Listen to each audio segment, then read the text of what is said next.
Maraming salamat po sa ating tagapamahalang hukom at sa ating pong Ginoong Pangulo.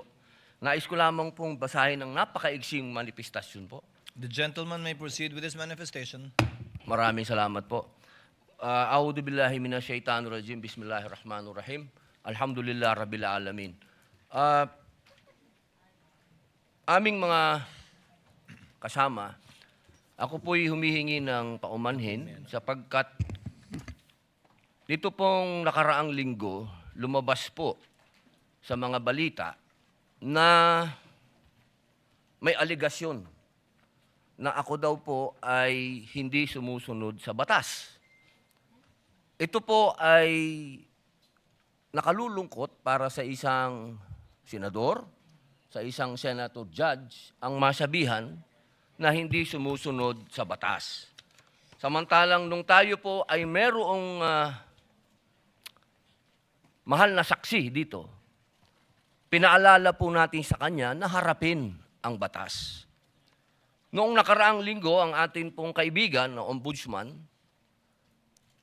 ang sinabi po ng mahal na ombudsman na ako daw po ay hindi sumunod sa kanilang pasabi na mag-file ng aking counter affidavit. Nakakalungkot po ito sapagkat hindi po ito totoo. Inaamin ko po sa inyo, kung ICC lang, hindi po talaga ako susunod. Hindi ako magpapasakop sa ICC.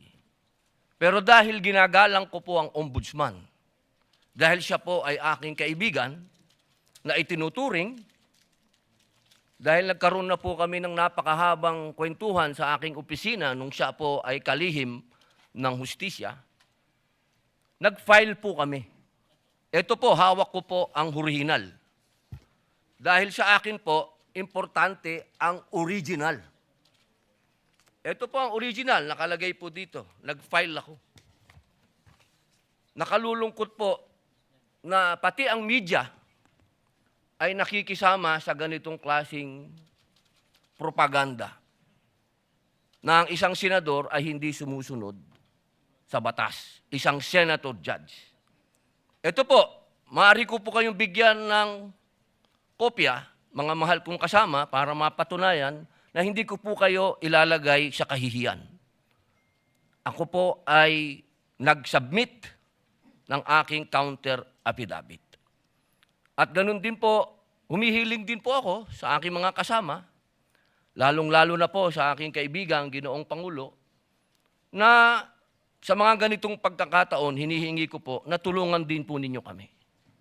Na maipaliwanag din po namin sa media na meron din po kaming mga pagkakataon na ipagtanggol din ang aming sarili at kami wag husgahan kaagad na kami hindi sumusunod sa batas.